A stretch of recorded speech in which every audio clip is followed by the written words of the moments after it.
रुक करते इस वक्त की बड़ी खबर का। अखिलेश यादव का यूपी सरकार पर बड़ा हमला सामने आया है कि 2026 है और 26 से निकलेगा 27 का रास्ता। अखिलेश बीजेपी पहले बंगाल हारेगी और फिर यूपी हारेगी। यूपी में सरकार के खिलाफ ब्राह्मण हैं। अखिलेश ने कहा कि सीएम के निर्देश पर एसआईआर में गड़बड़ी की गई है।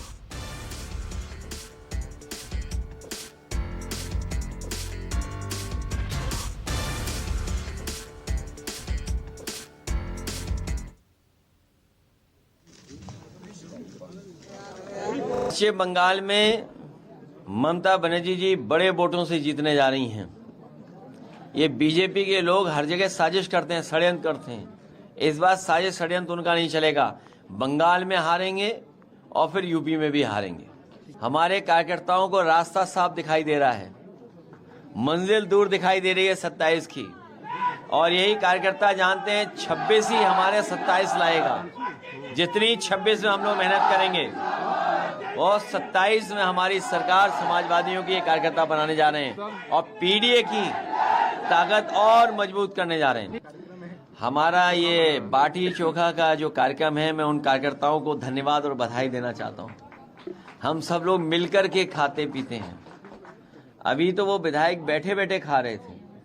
अगर वो कहीं सरकार के खिलाफ खड़े हो गए तो क्या होगा सरकार का? सरकार के खिलाफ वो खड़े हो गए तो सरकार का क्या होगा? नोटिस दे दी। इसीलिए तो मैं कह रहा हूं कि वो विधायक अभी तो बाटी चोखा खा रहे थे बैठे बैठे। अगर वही विधायक खड़े हो गए सरकार के खिलाफ तो सरकार का क्या होगा? और इसलिए हम कार्यकर्ताओं को बधाई देंगे कि कार्यकर्ताओं ने एक बाटी चोखा का जो अच्छा कार्यक्रम किया, हम सब मिलकर के एक दूसरे के प्रति बहुत अच्छा व्यवहार है हमारे मिलजुल करके खाने का जो हमारा एक संस्कृति रही है, इसी तरह हम लोग एक दूसरे का सम्मान करते हैं। जिस समय मुख्यमंत्री जी ने कहा था कि 4 करोड़ वोट उनके कट गए हैं, उसी समय उन्होंने अधिकारियों को संदेश दिया था बेईमानी करने के लिए। हमें उम्मीद है कि इलेक्शन कमीशन और जो मैपिंग ऐप है और जो कंपनियां टेक्नोलॉजी में मदद कर रही है इलेक्शन कमीशन की, वो निष्पक्ष होंगी। और इस समय इस तरह के डेटा आ रहे हैं, जो आंकड़े आ रहे हैं, वो साबित कर रहे हैं कि इलेक्शन कमीशन को और अधिकारियों को अपनी क्रेडिबिलिटी भी साबित करनी है। क्योंकि अगर आंकड़ों में फर्क आता है, स्टेट गवर्नमेंट के दूसरे आंकड़े हैं तो एसआईआर के दूसरे आंकड़े हैं, तो और फिर इलेक्शन कमीशन को यह भी सोचना पड़ेगा फिर कि एसआईआर का मतलब क्या हुआ, रिवीजन का मतलब क्या हुआ। तो मानस इस वक्त तो मौजूद है। मानस, पहले ही दिन आप ये कह सकते हैं कि अखिलेश कहीं ना कहीं पूरी फॉर्म में दिखे।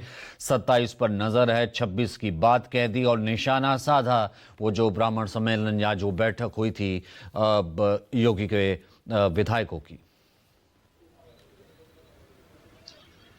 जी बिल्कुल, साल की शुरुआत ही अखिलेश यादव ने बहुत जबरदस्त बैटिंग के साथ शुरू की और समाजवादी पार्टी कार्यालय में कुछ कार्यकर्ताओं की तरफ से लिट्टी चोखा सहभोज का आयोजन किया गया था। हर साल समाजवादी पार्टी में नए साल में बड़ी संख्या में कार्यकर्ता आते हैं, अखिलेश यादव उनसे मुलाकात करते हैं। ये परंपरा कई साल से चली आ रही है, लेकिन उस वक्त कोई सियासी बात नहीं होती थी। लेकिन इस बार का जो साल शुरू हुआ और पहले दिन ही जो सहभोज का कार्यक्रम आयोजित किया गया, तो यहां से एक बड़ा सियासी संदेश देने की कोशिश की समाजवादी पार्टी ने।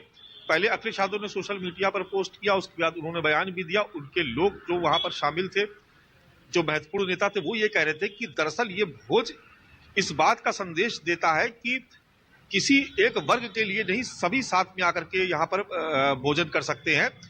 जो उन्होंने कहा भी कि जो सहभोज भारतीय जनता पार्टी में आयोजित हो रहा है, वो कहीं ब्राह्मण विधायक कर रहे हैं, कहीं क्षत्रिय विधायक कर रहे हैं, तो अलग अलग जातियों के खांचे में बांट करके भारतीय जनता पार्टी काम कर रही है। उसके लोग अलग अलग जातियों के खांचे में बटे हुए हैं।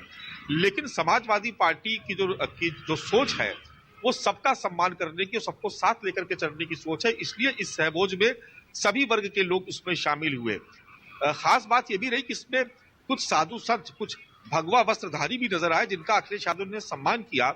और अयोध्या से भी साधु संत यहाँ पर बुलाए गए थे, आमंत्रित किए गए थे। उस मंच से जब अखिलेश यादव कार्यकर्ताओं से मुलाकात कर रहे थे, तो वो ये बताने की कोशिश कर रहे हैं कि देखिए कि समाजवादी पार्टी में आप सब लोग कौन कहां से आया है, किस जाति वर्ग का है, इससे मतलब नहीं है। यहाँ पर सब साथ में बैठ करके बाटी चोखा का आनंद ले रहे हैं, क्योंकि बाटी चोखा हमारी संस्कृति से जुड़ा हुआ है। भाषा अलग हो सकती है, कहीं बाटी चोखा कहीं लिट्टी चोखा, लेकिन जो एकता है, जो संस्कृति हमारी, वो एकता की है, जो एक साथ नजर आ रही है। यहाँ पर सभी लोग आए हुए हैं। दूसरा, उन्होंने अपने कार्यकर्ताओं से ये भी बताया, ये भी कहा उन्होंने कि दूसरी पार्टियों में जो जातिगत आधार पर राजनीति करती है, वहां देखिए कि किस तरीके से पार्टी के लोग या सरकार के लोग अलग अलग जातियों की गोलबंदी करते हैं, लेकिन समाजवादी पार्टी में ऐसा नहीं होता है, क्योंकि यहाँ पर सबका सम्मान किया जाता है। समाजवादी एक विचारधारा जिसके तहत ये भोज का आयोजन किया गया। उन्होंने उन कार्यकर्ताओं को भी धन्यवाद दिया जिन्होंने इस आयोजन को किया था। अखिलेश यादव उस कार्यक्रम में आए, शामिल हुए, उसके बाद काफी देर तक लोगों से मुलाकात की, साधु संतों से मुलाकात किया, लेकिन साल के पहले दिन एक तरीके से उन्होंने बहुत जबरदस्त तरीके से हिट करने की कोशिश की भारतीय जनता पार्टी को, और बहुत सख्त संदेश देने की यानी कि कोशिश एक तरीके से, हालांकि की। पहले भी